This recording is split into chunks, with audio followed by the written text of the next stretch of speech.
Dan kemudian itu kan memang pengakuan korban kan menjadi sesuatu hal yang penting untuk didengar gitu kesaksiannya.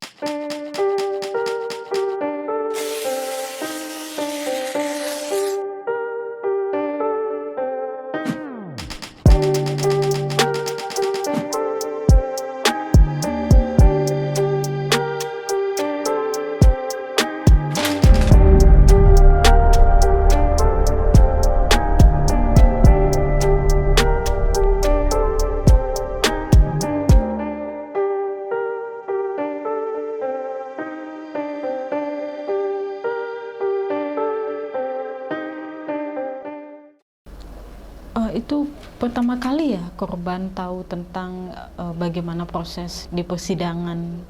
Iya. Kami berikan itu gambaran terburuknya gitu. Jadi untuk mempersiapkan kesiapan fisik korban.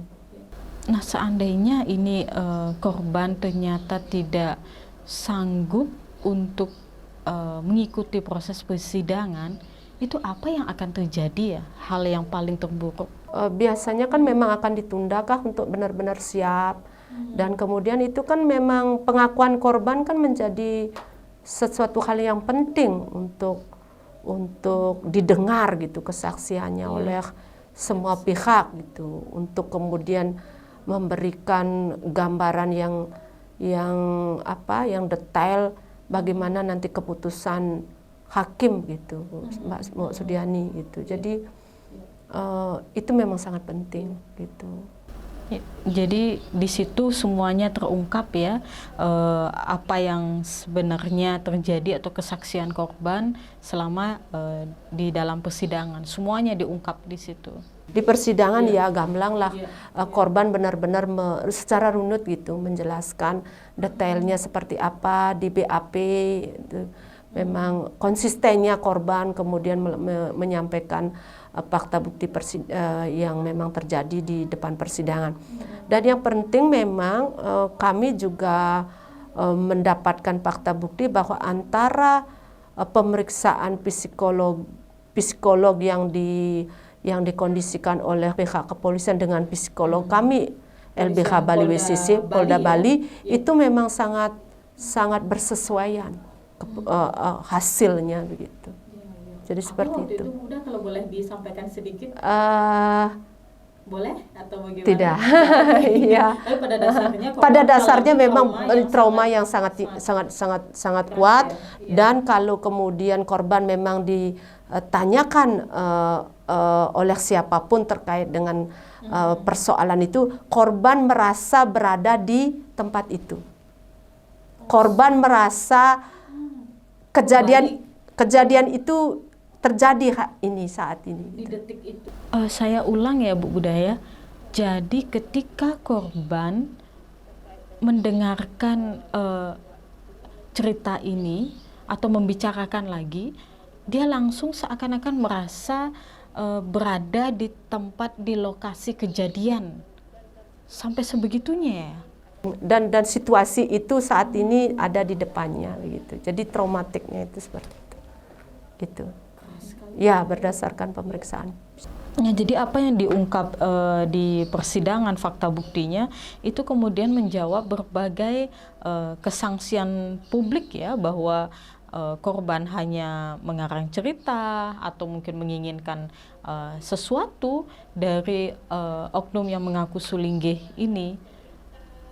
Dan akhirnya ya di persidangan itu yang diungkap ya, bahwa semuanya berdasarkan fakta bukti yang sangat jelas gitu. Kalau kemudian opini publik mengatakan bahwa dulu, entah sekarang masih gitu, setelah juga berprosesnya sidang ini gitu, sudah ada diputuskan itu hukumannya. Apakah berpikir seperti itu? Bagi kami, siapa yang berani berpikir seperti itu? Siapa yang berani mengada-ngada untuk mengatakan seorang Sulinggih seperti itu? Berpikir saja gitu, ada niat saja bagi kami itu menakutkan. itu juga menjadi hal awal gitu yang menegaskan bagi kami untuk ini situasi yang benar-benar terjadi. Ini situasi di mana harus dibuktikan ke publik gitu. Seperti itu keyakinan kami. Gitu. Berpikir saja begitu. Jadi Pertanyaan kami, siapa yang berani berpikir membuat sesuatu yang mengada-ngada, membohongi publik, mengatakan seorang sulinggir loh ini, sulinggir yang berbuat begitu padahal tidak ada. Tuh, siapa? Kita balik bertanya lah kepada masyarakat sekarang, siapa? Saya mau tanya ini, siapa yang bisa melakukan itu? Ini kita masyarakat Bali. Kita masyarakat Bali ini. Jadi saya pikir tidak ada satu. Ya, apa juga keuntungannya sampai dia melakukan hal seperti itu kan? Ya. Keuntungan bagi kami tidak, lebih kepada berani tidak berurusan dengan hal kebohongan ini gitu. Kebohongan ini kan tidak hanya kebohongan masalah kita melakukan tindakan pidana, Mbak Sudiani. Lebih kepada bagaimana kita mencederai,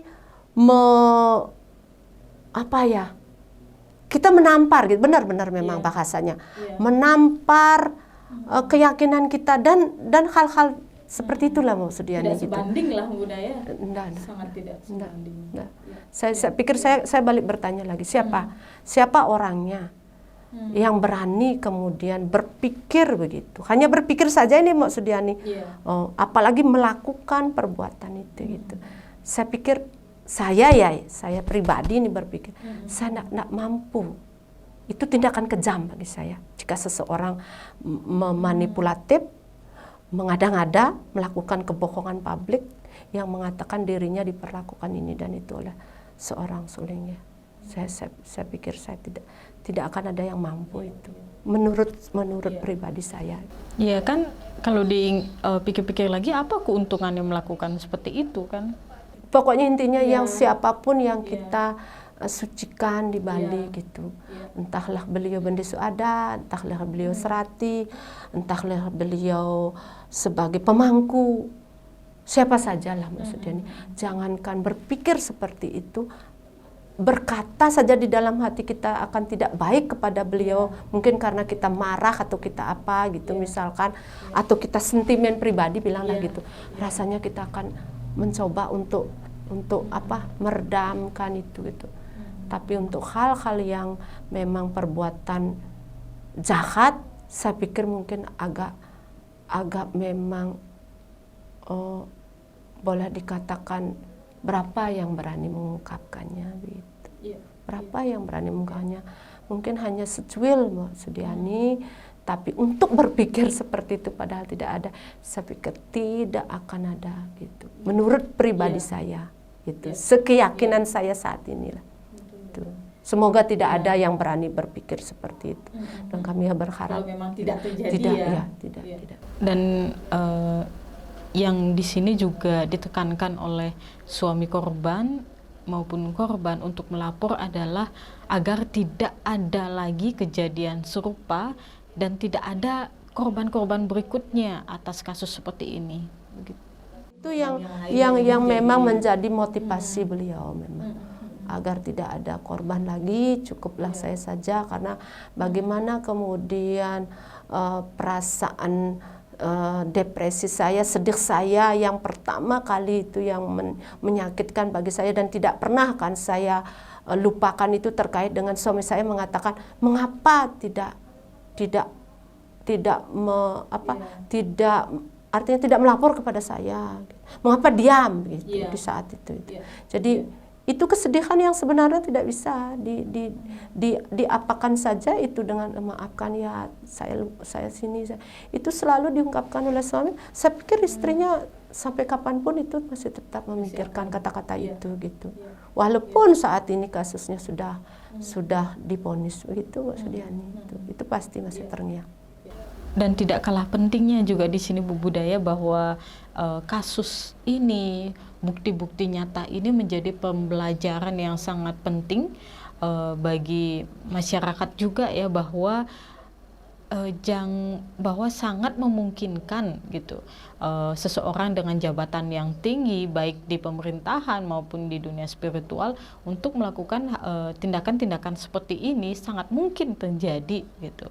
Dan bahwa ketika ada kemudian nanti korban melaporkan, jangan langsung dikatakan bahwa kejadian itu tidak mungkin terjadi, apalagi jika yang disampaikan terduga pelaku adalah orang dengan posisi yang cukup tinggi gitu di pemerintahan maupun di dunia spiritual gitu.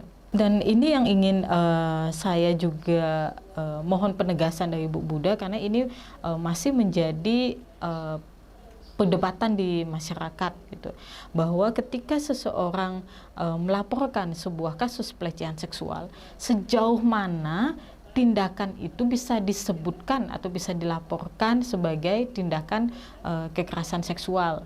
Takutnya kan nanti justru korban dianggap lebay gitu, lebay, toh kamu belum diperkosa.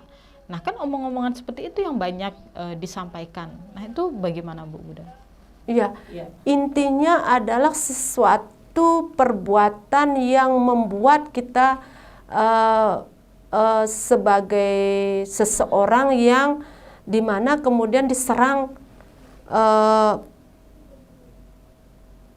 seksualitas dan tubuh kita gitu.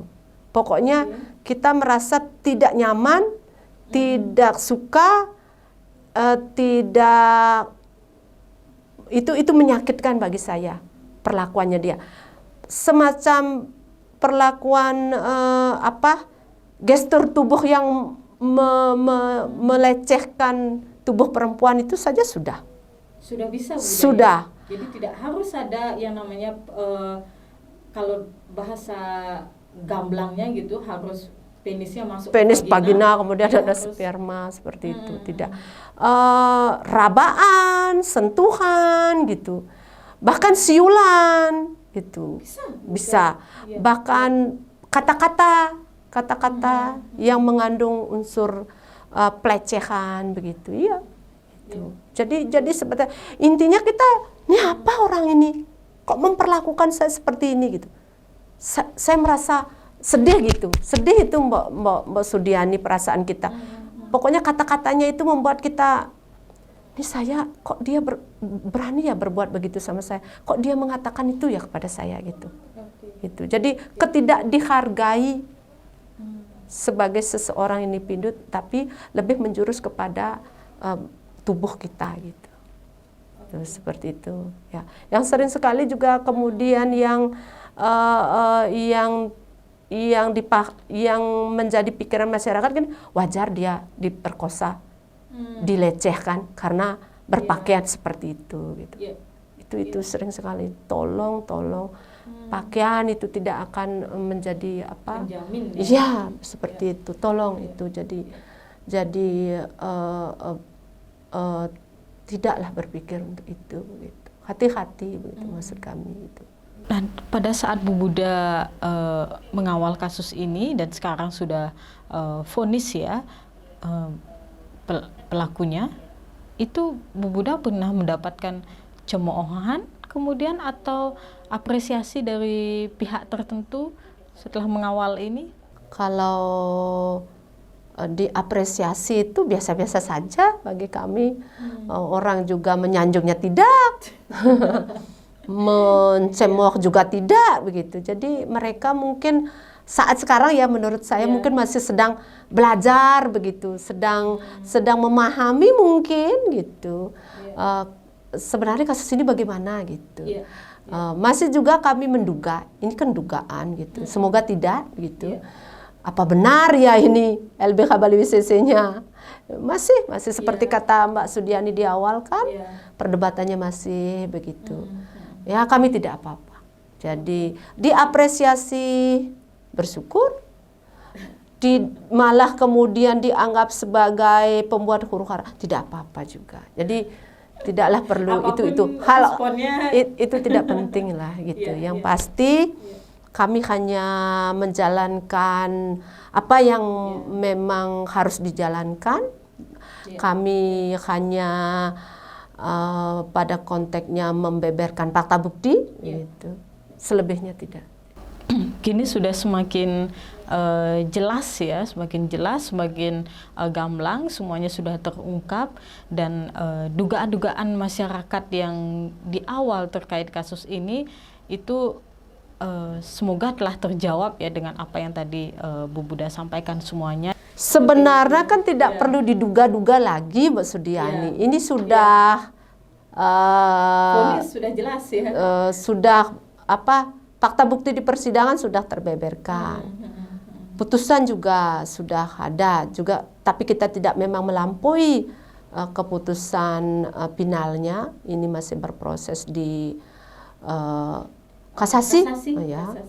Karena bandingnya memang ditolak gitu. Ya, intinya kami sudah berproses begitu.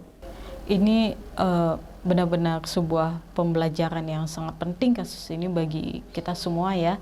Wah, terima kasih banyak Bu Buddha sudah bergabung dan mengungkapkan segamblang-gamblangnya, sejelas-jelasnya apa sebenarnya yang telah terjadi atau bagaimana proses mengawal kasus ini dari awal sampai terakhir. Ya, teman-teman, itu pembincangan kita dengan Bu Buddhawati yang mengawal sedari awal sampai akhirnya kini untuk pertama kali mungkin diungkapkan ya terbuka-terbukanya, dan semoga ini pandangan ataupun segala hal yang sudah disampaikan oleh Bu Buddha tadi memberikan sebuah pemahaman yang lebih jelas, lebih dalam memandang sebuah kasus-kasus seperti ini. Jadi yakinlah bahwa siapapun bisa menjadi korban dan terjebak, dan siapapun juga bisa menjadi pelaku. Tidak terlepas dari entah dia jabatannya tinggi ataupun jabatannya rendah, itu tidak berpengaruh seperti itu. Dan satu hal yang juga bisa kita tekankan bersama-sama, tetaplah saling menjaga dan waspada dalam kondisi apapun. Terima kasih teman-teman Berani Ungkap yang sudah menyaksikan episode kali ini, dan sampai ketemu lagi di episode berikutnya. Terima kasih, sampai jumpa.